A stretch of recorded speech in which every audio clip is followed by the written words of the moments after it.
Visakha steel plant వద్ద కేంద్ర మంత్రి కుమారస్వామికి నిరసన సెగ తగిలింది. స్టీల్ ప్లాంట్ కార్మికుల ఆందోళనను కేంద్ర మంత్రి కుమారస్వామి పట్టించుకోకుండా విజిట్ కోసం వెళ్లారు. కేంద్ర మంత్రి కాన్వాయ్ దీక్షా శిబిరం వద్దకు వచ్చే సమయంలో కార్మికులు పెద్ద ఎత్తున నినాదాలు చేశారు. సెయిల్లో విలీనం చేసి సొంత గనులు కేటాయించాలని డిమాండ్ చేశారు. 6 నెలలుగా జీతాలు అందలేదని కార్మికులు ఆవేదన వ్యక్తం చేశారు. మరింత సమాచారం మా ప్రతినిధి అనిల్ అందిస్తారు. అనిల్, కేంద్ర మంత్రి కుమారస్వామి కాన్వాయ్ నిరసన శిబిరం వద్దకు రాగానే పెద్ద ఎత్తున నినాదాలు చేసినట్టుగా తెలుస్తోంది. అక్కడ కార్మిక సంఘాల నేతలు కార్మికులు అయినా అవేమీ పట్టించుకోకుండా నెమ్మదిగా తన కాన్వాయ్ను విశాఖ స్టీల్ ప్లాంట్లోకి తీసుకెళ్లినట్టుగా తెలుస్తోంది. కుమారస్వామి దీనికి సంబంధించిన పూర్తి అప్డేట్స్ ఏంటి? Thank you Siddhu. కుమారస్వామి పర్యటన కొనసాగుతుంది. కొద్దిసేపటి క్రితమే స్టీల్ ప్లాంట్ విజిట్కి వెళ్ళినటువంటి ఫీల్డ్ విజిట్కి వెళ్ళినటువంటి కుమారస్వామి కొద్దిసేపటి క్రితమే బయటకు వచ్చారు.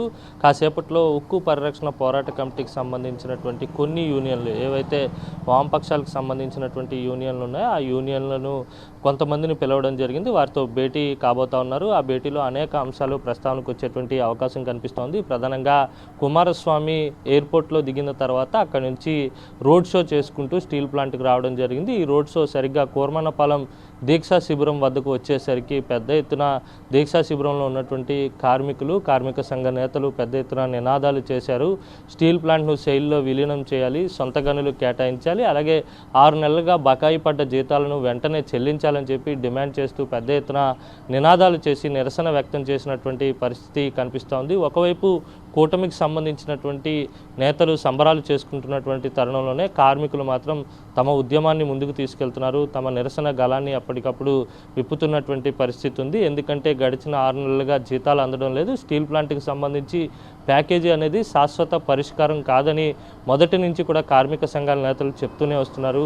ఈ నేపథ్యంలోనే ప్యాకేజీని స్వాగతిస్తున్నాం కానీ అది శాశ్వత పరిష్కారం కాదు, ఖచ్చితంగా సెయిల్లో విలీనం చేయాలని డిమాండ్ చేస్తున్నారు. అయితే కుమారస్వామి కాన్వాయ్ సరిగ్గా కోర్మన్నపాలెం దీక్షా శిబిరం వద్దకు వచ్చేసరికి నినాదాలు చేసినప్పటికీ కూడా కుమారస్వామి ఏమాత్రం పట్టించుకోకుండా లోపలికి వెళ్ళిపోయినటువంటి పరిస్థితి ఉంది. కొద్దిసేపటి క్రితమే ఫీల్డ్ విజిట్ కూడా ముగిసింది. అయితే ఆర్ఐఎన్ఎల్తో పాటు అలాగే ఎవరైతే స్టీల్ ప్లాంట్ యాజమాన్యంతో కూడా పెద్ద ఎత్తున చర్చలు జరిగేటువంటి అవకాశం కనిపిస్తూ ఉంది. అయితే ఇక్కడ జరిగినటువంటి పరిణామాలు, క్షేత్రస్థాయిలో ఉన్నటువంటి పరిస్థితులకు సంబంధించినటువంటి అనేక విషయాలు కుమారస్వామి తెలుసుకునేటువంటి ప్రయత్నం కూడా చేయబోతూ ఉన్నారు. అలాగే మీడియాతో కూడా మాట్లాడేటువంటి అవకాశం ఉంటుంది. ప్లాంట్ను ఏ విధంగా సర్వైవల్ చేస్తారనే అంశాలపై కూడా ఆయన ప్రస్తావించేటువంటి అవకాశం స్పష్టంగా కనిపిస్తుంది. ఓవరాల్గా చూస్తే కనుక ఒకవైపు కేంద్ర మంత్రి కుమారస్వామి పర్యటన కొనసాగుతున్నటువంటి నేపథ్యంలోనే కార్మికుల ఆందోళనలు కూడా కొనసాగుతున్నటువంటి సిచ్యువేషన్స్ కనిపిస్తున్నాయి. ఖచ్చితంగా సెయిల్లో విలీనం చేయాలి, లేదంటే సొంత గనులు కేటాయించాలని చెప్పి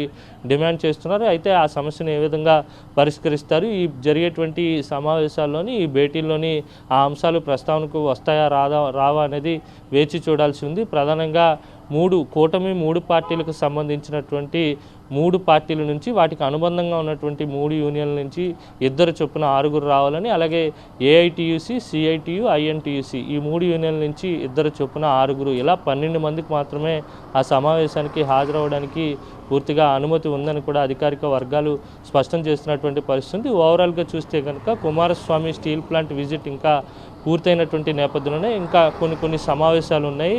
ఆర్ఐఎన్ఎల్ అధికారులతో పాటు ఉక్కు శాఖకు సంబంధించినటువంటి కీలక అధికారులతో చర్చలు జరిపి ఆయా అంశాలు కూడా ప్రస్తావించేటువంటి అవకాశం కనిపిస్తోంది. ఏ విధంగా బ్లాస్ట్ ఫర్నేస్ 3ని ఆగస్టులోపు ప్రారంభిస్తామని చెప్పి ఒక టార్గెట్ని పెట్టుకున్నటువంటి నేపథ్యంలోనే క్షేత్రస్థాయిలో పరిస్థితులు ఏ విధంగా ఉన్నాయని చెప్పి ఆయన పరిశీలించినటువంటి సందర్భం కనిపిస్తోంది. కానీ ఇప్పుడు ప్రకటించినటువంటి 11,440 కోట్ల రూపాయలు కూడా పూర్తిగా అప్పులు, వడ్డీలకే పోతే కనుక ముడి సరుకు ఏదైతే రా మెటీరియల్ తీసుకోవడానికి అధికంగా ఖర్చు అవుతుంది, రా మెటీరియల్ కొనకుండా పూర్తి స్థాయి ఉత్పత్తి ఏ విధంగా సాధ్యమవుతుంది, అలాగే కాంట్రాక్ట్ కార్మికులను తొలగించడంతో పాటు కార్మికులకు కొంతమందికి వీఆర్ఎస్ ఇచ్చి బయటకు పంపించి ఉన్న కార్మికులకు 6 నెలలుగా జీతాలు ఇవ్వకపోతే పూర్తి స్థాయి ఉత్పత్తి ఏ విధంగా సాధ్యమవుతుందనే ఆలోచనని, ఆవేదనను కూడా కార్మిక సంఘాలు వ్యక్తపరుస్తున్నటువంటి సందర్భం కల్పిస్తోంది. ఇలా ప్లాంట్ మనుగడకు అనేక ప్రశ్నలు ఉన్నాయి.